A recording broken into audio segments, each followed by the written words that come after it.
పోలీసులని వారు డ్యూటీ కనుక వారిని సవ్యంగా చేసుకొని ఇస్తే వారు ఛేదించినటువంటి కేసే ఉండదు. ఏదైతే తీసి అవతల పడేస్తారు అంత ఈజీగా.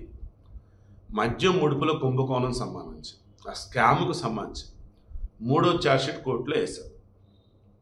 క్రాస్ చెక్ చేస్తుంటే గణేష్ గోల్డ్ తాకట్టులో ఉన్న బంగారాన్ని విడిపించి కొనబడును. సంప్రదించండి 9966511144. అసలు జగన్మోహన్ రెడ్డి హయాంలో ఆ మద్యం నిషేధం అన్న పేరు చెప్పేసి మద్యాన్ని ఏరులై పారించి నకిలీ మద్యంతో వేల కోట్లు ఎలా వెనకేసుకున్నారు. వైనాట్ 175 ఎందుకు అంటున్నాడు రా పిచ్చోడా ఏంట్రా అని చెప్పి జనాలు అనుకుంటే, ఇప్పుడు తెలిసి నిజమేరా బాబు మేము పిచ్చోళ్ళం అని చెప్పేసి నువ్వు అనుకున్నావు కదా, మేము పిచ్చోళ్ళం కాదా బాబు అని చెప్పేసి ఇప్పుడు అంటున్నాను. కారణం ఓట్లని కొనాలి. ఆ మద్యం ముడుపుల డబ్బులు ఏవైతున్నాయో దానిని ఎక్కడ ఎవరెవరికి ఎలా ఎలా చేర్చాలి మొత్తం కింగ్ పిన్ వచ్చేసి చెవిరెడ్డి భాస్కర్ రెడ్డి, ఆయన కొడుకు మోహిత్ రెడ్డి. వీళ్ళ దగ్గర ఉన్నటువంటి వాళ్ళు ఎవరు అంటే ఎక్యూజ్డ్ 34, 35, 36. ఎక్యూజ్ 34 వచ్చేసి వెంకటేష్ నాయుడు, ఆ తర్వాత వచ్చేసి బాలాజీ కుమార్ యాదవ్, ఆ తర్వాత వచ్చేసి నవీన్ కృష్ణ. వీళ్ళల్లో ఒకళ్ళేమో ఆ డబ్బును వచ్చేసి మొత్తం మానిటర్ చేయాలి.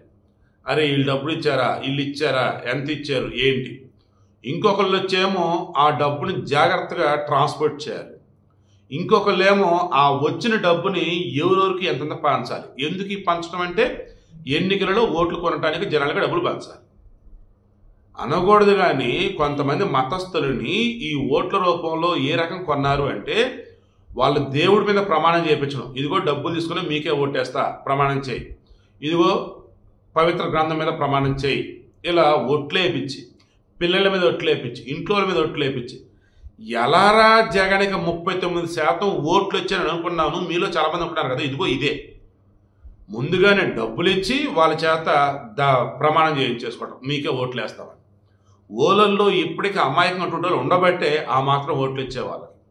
నేను చెబుతున్నా 2024 ఎన్నికలలో వైసీపీ ఓడిపోతుంది, ప్రధాన ప్రతిపక్ష హోదా కూడా రాదని చెప్పిన నేనే కాబట్టి అదే నేను చెబుతున్నా. 2029 ఎన్నికలలో వైసీపీ సింగిల్ డిజిట్కి పరిమితమైనా సరే ఆశ్చర్యపోవాల్సిన అవసరం లేదు. అసలు ఆ పార్టీ గుర్తింపు రద్దయిద్దని ఇప్పుడు నాకు అనిపిస్తుంది. అంటే ఆ పార్టీ అసలు ఎన్నికల్లో పోటీ కూడా చేయదు. గుర్తింపు ఎందుకు రద్దయితే చెప్తాను. ఇప్పుడు చెవిరెడ్డి భాస్కర్ రెడ్డి ఏమో విచారణ హాజరవుతున్న ప్రతిసారి కోర్టు దగ్గర హడావుడి చేస్తున్నాడు. నాకు అసలు మందు అలవాట్లేదు ఇప్పుడు మద్యం వ్యాపారం చేసే వాళ్ళకి మందు అలవాటు ఉండిద్దా అండి? వ్యాపారం దిగున ఉన్నాడు కదా. అంతెందుకండి, బ్రాహ్మిన్స్ కానీ వైశ్యులకు కానీ కొంతమందికి హోటల్స్ ఉంటాయి, వాటిలో నాన్ వెజ్ ఉండేది. బట్ ఆ ఓనర్లు తినరు కదా. ఇంత చిన్న లాజిక్ ఎట్ట మిస్ అవుతున్నారు? ఈయన భాస్కర్ రెడ్డి ఏకంగా తిరుపతి అర్బన్ డెవలప్మెంట్ అథారిటీ ఉంది కదా, దాని కింద వాళ్ళ కొడుకు మోహిత్ రెడ్డి భాస్కర్ ఇద్దరు కలగలిపి టయోటా వెహికల్స్ అఫీషియల్ వెహికల్స్ని ఈ డబ్బు తరలించడానికి వాడేశారండి. నిన్నో మొన్న ఎవరో కోర్టులో పిటిషన్ కూడా చేసినట్టున్నారు.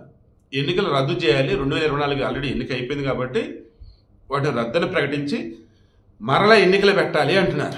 ఎందుకు ఏంట్రా బాబు అంటే, ఇదిగో వైసీపీ వాళ్ళే భయంకరంగా ఓట్లు కొనుగోలు చేశారని చెప్పేసి ఈ మద్యం కుంభకోణానికి సంబంధించిన ఛార్జ్షీట్లో పేర్కొన్నారు కదా. మరి అంత భారీ మొత్తంగా ఓట్లు వాళ్ళు కొనుగోలు చేస్తే మరి ఆ ఎన్నిక అట్ట చెల్లిద్దని ఆ పిటిషన్ ఎవరు వేసారో చిన్న లాజిక్ మిస్ అయ్యారు ఆయన. అలా ఓట్లు కొనుగోలు చేసి అధికారంలోకి వస్తే ఎన్నిక రద్దు చేసి ఎన్నికకి వెళ్ళాలి. వాళ్ళు అధికారంలో లేరు, వాళ్ళు గెలిచారా అంటే అది కూడా కాదు. ఇప్పుడు బూచమల్లి శివప్రసాద్ రెడ్డి వచ్చేసేమో ప్రకాశం జిల్లా, తర్వాత రామిరెడ్డి ప్రతాప్ రెడ్డి ఎవరు వచ్చేసి నెల్లూరు జిల్లా. వీళ్ళకి ఏ రోజు ఎంత ఇచ్చారండి మొత్తం ఛార్జ్షీట్లు పేర్కొన్నారు. ఇప్పుడు మనకు అర్థం కావాల్సింది ఏంటంటే, ఈ చెవిరెడ్డి భాస్కర్ రెడ్డి ఎన్నికలకు ముందు డబ్బు పంపకాలు జరిపాడు, ఇంకా వాళ్ళ దగ్గర డబ్బు ఉంది. ఆ డబ్బుని ఏం చేయాలని ఆలోచించినప్పుడు ఆయన నివాసం ఎక్కడైతే ఉండిందో తుమ్మలగుంట ప్రాంతం, దాని మీద ఏకంగా ఆ అడ్రస్ మీద 6 షెల్ కంపెనీలు ఓపెన్ చేశాడు. ఇంకొక 6 అడ్రస్ మీద 6 షెల్ కంపెనీ, మొత్తం 12 షెల్ కంపెనీలు. షెల్ కంపెనీ అంటే మీకు తెలుసు కదా, అక్కడ వచ్చేసి ఏ వ్యాపారం నాడు బట్ పేర్లు మాత్రం ఉంటే దానితో ఈ డబ్బులు లావాదేవీలు అటు ఇటు జరిపేసుకోవచ్చు, అటు ఇటు ట్రాన్స్ఫర్ చేసేసుకోవచ్చు. వీళ్ళు ఈ మధ్యలో వచ్చేసి జింబాబ్వే, జాంబియా, టాంజానియా ఆ దేశాలకు వెళ్ళి ఆ దేశాలలో మైనింగ్లో డబ్బులు పెట్టుబడిగా పెట్టాలి. గవర్నమెంట్ డబ్బు పోయింది, ఉన్న డబ్బుల్ని జాగ్రత్తగా విదేశాలకు పంపించేసుకోవాలి ఈ షెల్ కంపెనీల ద్వారా. అలా ముందు వీళ్ళు వెళ్ళి అక్కడ మొత్తం నెట్వర్క్ మొత్తం సెట్ చేసుకుందాం అని చెప్పేసి మొత్తం ఎక్కడ పెడదాం ఏంటో చూసుకున్న తర్వాత ఈలోపు జియాలజీ ఎక్స్పర్ట్ అంటారు, భూగర్భ శాస్త్రవేత్తలు అంటారు మోహన్ రావు, ఆయన పట్టుకొని వెళ్ళిందోరంటే ప్రవీణ్ ప్రణయ్ ఎవరు అతను.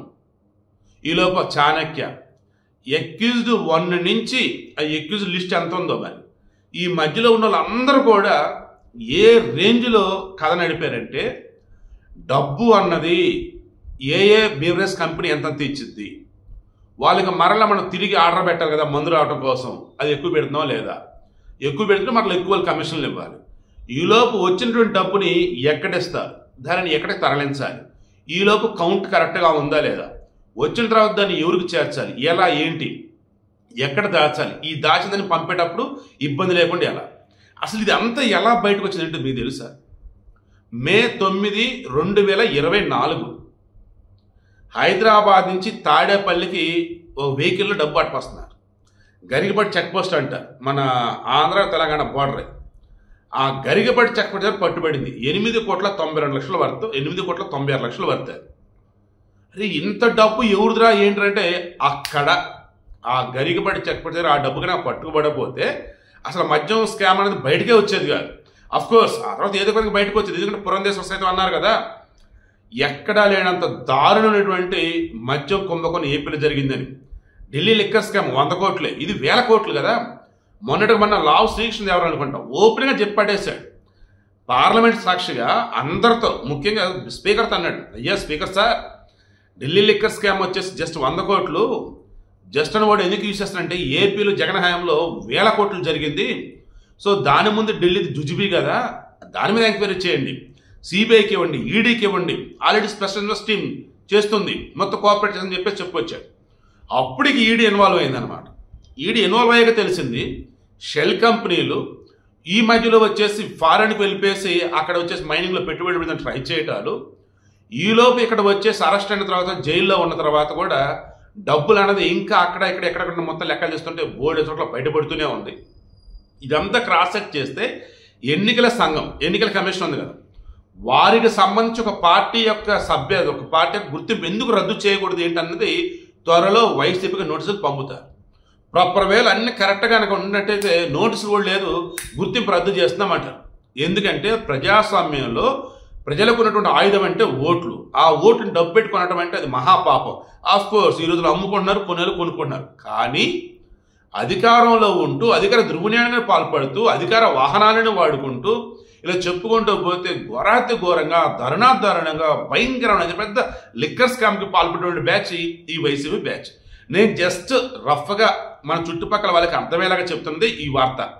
ఇన్డెప్త్ వేళ కనుక వెళ్తే ఫ్యూజులు ఎగిరిపోతున్నాయి. ఏంటో తెలుసా, ఏకంగా ఇందులో ఎవరైతే ఇన్వాల్వ్ అయి ఉన్నారో అధికారుల నుంచి నార్మల్ వరకు ప్రతి ఒక్కరు, మంత్రులు, నార్మల్ ఎంపీలు, ఎమ్మెల్యేలు మొత్తం వాళ్ళు వాడినటువంటి ఫోన్లోనే సిమ్ములు వాళ్ళ పేరు కాదు, వేరే వేళ పేర్లు వాడి వాళ్ళ సిమ్ములు పట్టుకున్నారు. అందులో ఆడవాళ్ళు ఉన్నారు, మగవాళ్ళు ఉన్నారు, చిన్నలు ఉన్నారు, పెద్దలు ఉన్నారు, ఎవరిది పెడితే వాళ్ళది అడ్రస్ తీసుకొని డూప్లికేట్ సిమ్ములు తీసేసుకున్నారు. అఫ్కోర్స్ ఒరిజినల్ సిమ్లే, వీళ్ళ పేర్లు కాదనమాట, వేరే వాళ్ళ పేర్ల మీద వీళ్ళు సిమ్ములు తీసుకుని వీళ్ళు వాడేసుకున్నారు. అదొకటి మాటల. అసలు ఇంకెక్కడ మనం దొరకమని చెప్పేసి అనుకున్నారండి, కానీ ఎందుకు దొరికారు? స్టార్టింగ్ చెప్పిన లైన్ అదే, పోలీసుల డ్యూటీ వాళ్ళను పర్ఫెక్ట్గా చేసుకొని ఇస్తే ఎక్కడ ఎవడ తప్పు చేసినా బయటకు లాగేస్తారు.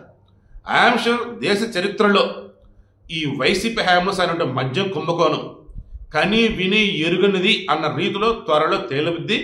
ఎన్నికల సంఘం వైసీపీ గుర్తింపు రద్దు చేసిన ఆశ్చర్యపోవాల్సిన అవసరం అయితే లేదు.